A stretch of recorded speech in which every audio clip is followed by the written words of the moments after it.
दोस्तों Bermuda triangle की story जानने से पहले दोस्तों हम ये जान लेते हैं कि बर्मुडा ट्रायंगल है कहाँ और क्या चीज है। Bermuda triangle is not a set place. ये एक एरिया है जो अटलांटिक ओशन के अंदर आता है और इसका साइज 5 लाख से 1,05,10,000 माइल है। ये फ्लोरिडा के मायामी, पोर्टो रिको और आइसलैंड ऑफ बर्मुडा के पास है ये बर्मुडा ट्रायंगल। बहुत सारे लोगों का तो ये भी सवाल है कि बर्मुडा ट्रायंगल को ट्रायंगल ही क्यों बोला जाता है, वो सर्कल भी तो हो सकता है, वो स्क्वायर भी तो हो सकता है। तो मैं आपको बता दूं बर्मुडा ट्रायंगल को ट्रायंगल शेप में इसलिए बोला जाता है क्योंकि Bermuda triangle Miami, Puerto Rico और आइसलैंड ऑफ बर्मुडा के बीच में है। इन तीनों को जोड़ के देखें तो ना तो ये सर्कल बन रहा है ना तो ये स्क्वायर बन रहा है, ये बस ट्रायंगल शेप में ही जुड़ रहा है, तभी इसे बर्मुडा ट्रायंगल कहा जाता है। और दोस्तों ट्रायंगल को अधिकतर शक के तौर पर देखा जाता है। दोस्तों ये क्यों देखा जाता है ये मैं आपको बताऊंगा वीडियो के एंडिंग में, तो दोस्तों वीडियो के एंडिंग तक बने रहिए। बर्मुडा ट्रायंगल के अंदर अजीबोगरीब एक्टिविटी की कहानी सैकड़ों साल पुरानी है। ऐसी ही एक कहानी क्रिस्टोफर कोलंबस और उनके क्रू द्वारा बताई गई है। 1492 में अटलांटिक ओशन के पास अपनी पहली यात्रा कर रहे कोलंबस ने बर्मुडा ट्रायंगल के अंदर बहुत अजीबोगरीब रहस्यमय गतिविधि को देखा।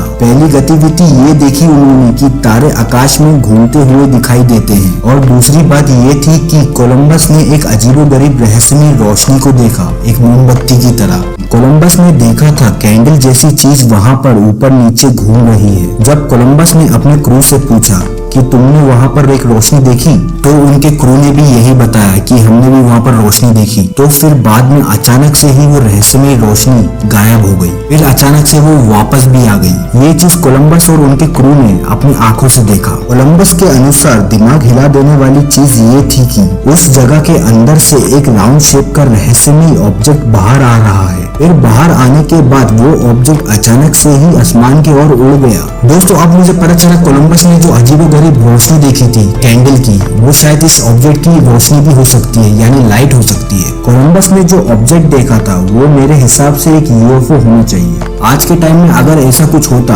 तो उस ऑब्जेक्ट को यूएफओ ही बोला जाता। मैं ये इसलिए बोल रहा हूँ क्योंकि 1492 में कोलंबस ने इस ऑब्जेक्ट को देखा तो भी वो क्या बताता किसी को, वो तो बस ये बता सकता था कि उसने वहाँ पर एक कैंडल जैसी रोशनी देखी पानी के अंदर। यूएफओ के बारे में उस टाइम किसी को कुछ नहीं पता था और ना तो कोई जानता था। उस टाइम यूएफओ केसेस भी इतने नहीं होते होंगे, और आज के समय में दूसरी दुनिया से हमारी दुनिया में सिग्नल आ रहे हैं। दोस्तों अगर आपको वीडियो देखनी है एलियन सिग्नल की, तो दोस्तों आप हमारे चैनल पे जाके देख सकते हैं। हमारे चैनल पे विजिट कीजिए और आपको वीडियो दिख जाएगी। दोस्तों क्रिस्टोफर कोलंबस की कहानी हम यहाँ पर खत्म करते हैं। दोस्तों आपने क्रिस्टोफर कोलंबस की कहानी तो जान ली। दोस्तों अब मैं आपको ऐसी सच्ची घटना के बारे में बताता हूँ जो बर्मुडा ट्रायंगल के पास घटी है। दोस्तों क्या आपको पता है जुलाई 2015 में फिशिंग करने जा रहे 2 लड़के 14 साल के अचानक से ही गायब हो गए। जुलाई 2015 में 2 लड़के जो 14 साल के थे वो जा रहे थे मछली पकड़ने एक छोटी सी नाव में बैठकर। इन 2 लड़कों के जाने के बाद इनका कभी भी कुछ पता नहीं चला। उन 2 लोगों को जरा सा भी नहीं पता था कि वो कभी वापस नहीं आएंगे। वो तो बस जा रहे थे खुशी खुशी मछली पकड़ने। पता नहीं उन 2 लड़कों के साथ उस जगह पर क्या हुआ। लगभग 1 साल बाद इनकी नाव बर्मुडा के तटों पे मिली, लेकिन उन 2 लड़कों का कोई अता पता नहीं था और ना वो कभी मिले।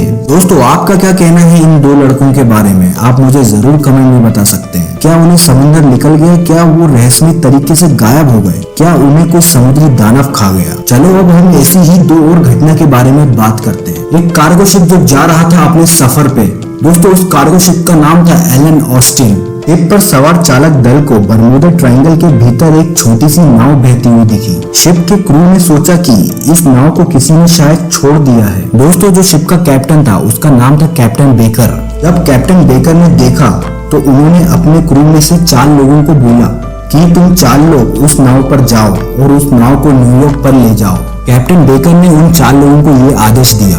कहा जाता है कि नाव पे जाने के बाद तीसरे दिन वो 4 लोग जो नाव पर बैठे थे वो अचानक से ही गायब हो गए। जब कैप्टन बेकर को पता चला तो उन्होंने दोबारा से और 4 लोगों को भेजा उस नाव पर। तो दोस्तों आप यकीन नहीं करोगे उस नाव में दोबारा से भेजे हुए वो 4 लोग वो भी अचानक से ही गायब हो गए। दोस्तों ये थी एलन ऑस्टिन कार्गो शिप की कहानी। अब हम एक और केस के पास चलते हैं। अमेरिका नौसेना का शिप जो ब्राजील से अमेरिका की यात्रा में निकला था। शिप की लंबाई लगभग 170 मीटर थी। इस शिप में 306 लोगों का क्रू बैठकर जा रहा था। शिप की यात्रा के 9 दिन बाद ये शिप अचानक से ही बर्मुडा ट्रायंगल के पास गायब हो गई और इस शिप को खोजने के लिए बहुत सारे रेस्क्यू मिशन भी किए गए। लेकिन उस शिप को कोई खोज नहीं पाया और इस शिप के बारे में कभी दोबारा किसी ने नहीं सुना और कभी नहीं देखा गया समुद्र में और ना तो कभी इसका मलबा मिला। दोस्तों आपका क्या कहना है इस बर्मुडा ट्रायंगल के बारे में और इस केस के बारे में, आप जरूर मुझे कमेंट में बता सकते हैं। दोस्तों बर्मुडा ट्रायंगल का क्या है रहस्य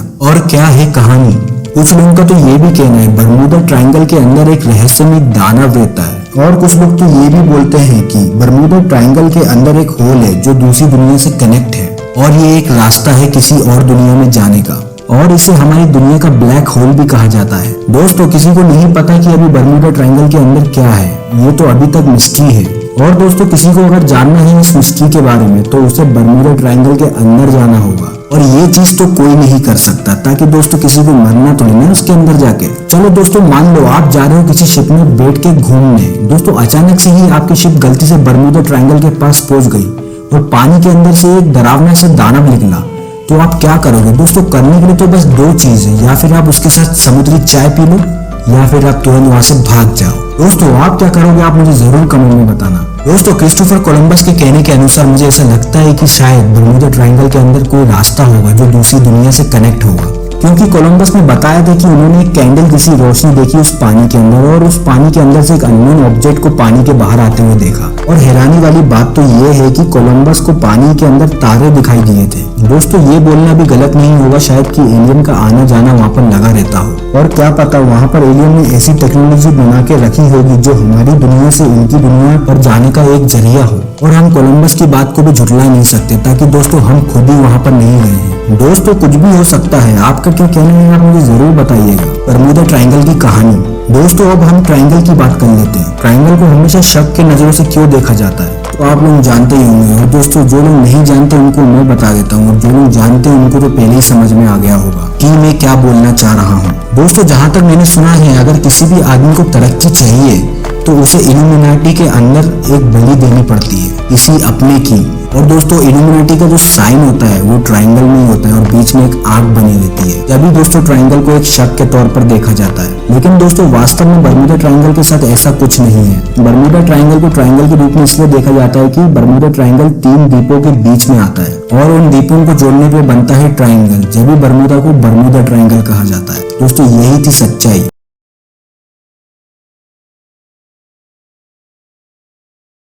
दुनिया भर में रहस्यों की कोई कमी नहीं है। हम इंसान अगर इस दुनिया में कहीं पर भी जाएं तो कुछ ना कुछ एक ऐसा रहस्य हम इंसानों के सामने आता है जिसको देख के या फिर हम हंसते हैं या फिर डरते हैं और सोच में पड़ जाते हैं कि ये सब चीजें हमारी दुनिया में क्या वास्तव में एग्जिस्ट करती है या फिर नहीं।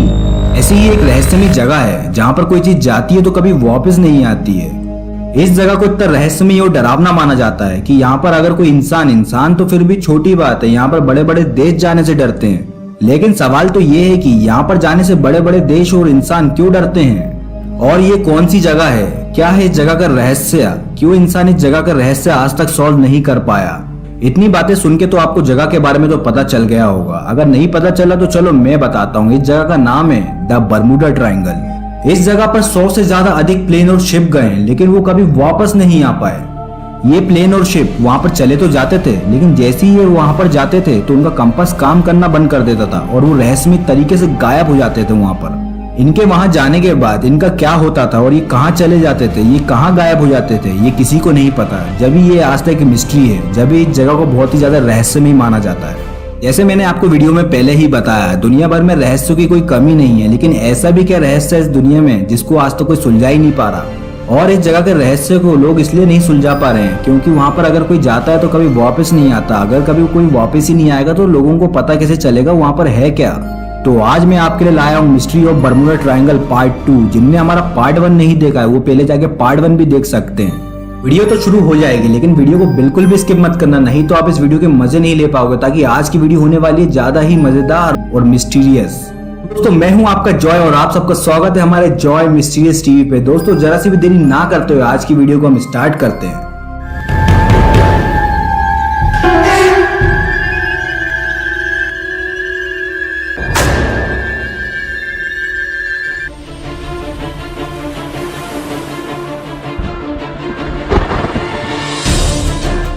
पहले हम ये जान लेते हैं कि बर्मुडा ट्रायंगल को ट्रायंगल क्यों कहा जाता है। बर्मुदा ट्रायंगल को ट्रायंगल इसलिए कहा जाता है क्योंकि अमेरिका के पास मायामी, बर्मुदा और पोर्टो रिको जैसी जगह है। अगर हम इन तीनों जगह को जोड़ें तो एक ट्रायंगल बनता है और वो खतरनाक रहस्यमय जगह इस ट्रायंगल के बीच में आती है। डेट्स वाई इस जगह को बर्मुदा ट्रायंगल कहा जाता है। और इसी जगह पर 100 से ज्यादा अधिक प्लेन और शिप रहस्यमय तरीके से गायब हो गए। ऐसा ही एक केस दुनिया के सामने आया था 9 जुलाई 1945 को। दुनिया का सबसे ताकतवर देश अमेरिका का जब यूएस नेवी का एयरक्राफ्ट अचानक से ही इसी जगह पर गायब हो जाता है। इस विमान का पायलट था पायलट थॉमस जा रहा था अपने 10 लोगों के क्रू के साथ। इस विमान के उड़ने के 4 घंटे बाद ही इस विमान का संपर्क कंट्रोल टावर से टूट गया था। ना ही कुछ एसओएस सिग्नल कंट्रोल टावर पर भेजा गया था, ना ही पायलट थॉमस ने इन 4 घंटों में कुछ बताया। पायलट थॉमस का ना ही कोई रिप्लाई आया इन 4 घंटों में। उड़ान के 4 घंटे बाद जब इस विमान का संपर्क टूटा, उसके बाद इस विमान के बारे में कुछ भी नहीं पता चला। बस इतना पता था कि ये विमान उस ट्रायंगल के पास उड़ रहा था। जब अमेरिकी सरकार को इस विमान के बारे में पता चला तो उन्होंने सर्च ऑपरेशन को चालू किया। उन्होंने कुछ लोगों को भेजा उस एरिया के पास थॉमस और उनके 10 क्रू मेंबर को ढूंढने के लिए। ये सर्च ऑपरेशन लगभग 10 दिनों तक चला। 10 दिन खत्म होने को आए लेकिन रेस्क्यू टीम को ऐसा कुछ भी नहीं मिल रहा था जिससे साबित कर सके इस प्लेन के साथ हुआ क्या है। ना तो उन्हें कोई मलबा मिला, ना तो कोई बॉडी। तो सवाल तो यहाँ पर ये आ रहा था कि इस विमान के साथ आखिरकार ऐसा क्या हुआ है, क्यों ये विमान नहीं मिल पा रहा है। किसी को नहीं पता चल पा रहा था कि इस विमान के साथ आखिरकार ऐसा क्या हुआ है। मामला अभी शांत तो हुआ नहीं था, लेकिन 5 महीने बाद एक और ऐसी घटना घट गई जिसको देख के अमेरिकी सरकार हिल गई। 5 महीने बाद टारपीडो बम्बर के क्रू को भेजा गया था बर्मुडा ट्रायंगल के पास ट्रेनिंग के लिए। सब कुछ सही चल रहा था। मिशन खत्म होने के बाद इन विमानों को 3-4 घंटों में वापस आ जाना था। जैसे ये विमान बर्मुडा ट्रायंगल के पास पहुंचे तो अंदर बैठे क्रू को अजीब सी चीजें महसूस होने लगी। कमांडर को ये सब चीजें बहुत ही ज्यादा अजीब लगने लगी, तो कमांडर ने मिशन को बीच में ही रोकते हुए सबको कहा वापस चलो। लेकिन जब तक बहुत ज्यादा देरी हो गई थी। जब एक पायलट ने फ्लोरिडा को खोजने की कोशिश की तो उसके कंपास ने काम करना बंद कर दिया। उसे बिल्कुल भी समझ में नहीं आ रहा था कि हमें जाना कहाँ पर है। सुबह के 4 बज रहे थे, मौसम बिल्कुल साफ था। उन्हें लगा कि हम सूरज को देखते हुए फ्लोरिडा का पता लगा लेंगे। फिर अचानक से ही साफ आसमान को काले बादलों ने ढक लिया। क्रू ने तब भी हार नहीं मानी, वो अपने सफर में चलते ही रहे और वो ये सब बातें फ्लोरिडा स्टेशन में बता रहे थे कि कैसे खुले आसमान को काले बादलों ने ढक लिया है। फिर कुछ समय बाद सारे विमान का फ्यूल खत्म होने लगा और उनका संपर्क भी टूट गया फ्लोरिडा स्टेशन से। जब अमेरिकी सरकार को ये चीज पता चली तो उन्होंने दोबारा से रेस्क्यू ऑपरेशन को चालू किया। उन्होंने एक ऐसे प्लेन को भेजा जो आसमान में भी उड़ सकता था और पानी में भी तैर सकता था। लेकिन बर्मुडा ट्रायंगल मानो तो अपने शिकार को न्योता दे रहा था कि कोई तो आ जाओ इस जगह पे। ये विमान वहां पर पहुंच तो गया, लेकिन इस विमान के साथ भी वही हुआ जो बाकी विमानों के साथ हुआ था। इस विमान का भी कंपास काम करना बंद कर देता है और ये अचानक से ही 1.5 घंटे बाद गायब हो जाता है और ये कभी भी वापस नहीं आ पाया। इस घटना के बाद अमेरिकी सरकार ने कुछ और लोगों को भेजा रेस्क्यू करने के लिए। उन्होंने 100 से ज्यादा अधिक प्लेन और शिप को वहां पर भेजा बर्मुडा ट्रायंगल के कोने कोने से। लेकिन इस ऑपरेशन के खत्म होने के बाद भी उन लोगों का कुछ भी नहीं पता चला कि उन लोगों के साथ ऐसा क्या हुआ है, कि उन्हें समंदर निकल गया कि आसमान निकल गया। ये आज तक एक मिस्ट्री है। जब भी बर्मुडा ट्रायंगल को बहुत ही ज्यादा डरावना और रहस्यमय माना जाता है, कोई भी चीज वहां पर जाती है तो वो कभी वापस नहीं आ पाती है। तभी दुनिया भर के देश इस मिस्ट्री को सॉल्व नहीं करना चाहते। अगर इस मिस्ट्री को सॉल्व करना है तो बर्मुडा ट्रायंगल के आसपास जाना पड़ेगा या फिर अंदर जाना पड़ेगा और इतना बड़ा रिस्क कोई भी देश नहीं लेना चाहता। तभी बर्मुडा ट्रायंगल की मिस्ट्री आज तक बस एक मिस्ट्री बन के रह गई है। और दुनिया भर से तो हमारे सामने बहुत सारी थ्योरी आती हैं। वो सब थ्योरी के बारे में हम वीडियो के लास्ट में बात करेंगे, तो वीडियो पे बने रहें और सब्सक्राइब तो अभी से ही कर लीजिए। हमने बर्मुडा ट्रायंगल की पिछली वीडियो में बताया था कि कैसे क्रिस्टोफर कोलंबस ने उस रहस्यमय जगह पे एक रोशनी को देखा। अगर आपने क्रिस्टोफर कोलंबस की इस रहस्यमय रोशनी की कहानी नहीं सुनी है तो चलो मैं आपको इस वीडियो में दोबारा से बताता हूँ। क्रिस्टोफर कोलंबस वो शख्स थे जिनने अमेरिका को खोजा था। क्रिस्टोफर कोलंबस के सफर के दौरान कुछ ऐसी ही रहस्यमय घटना हुई थी उनके साथ भी। उस टाइम किसी को भी नहीं पता था कि ये जगह एक बर्मुडा ट्रायंगल है। क्रिस्टोफर कोलंबस और उनके कुछ क्रू मेंबर जा रहे थे एक नई खोज को करने।